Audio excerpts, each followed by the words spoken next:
üşüdü kalbimin ayık nefesi.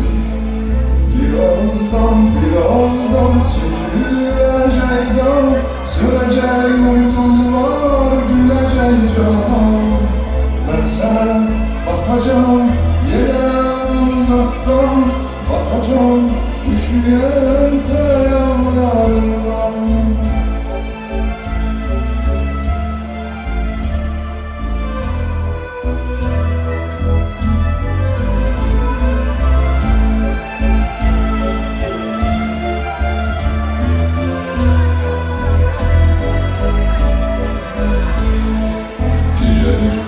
İnan bir yar gecesi, tutulu ayında mesum cübbesi.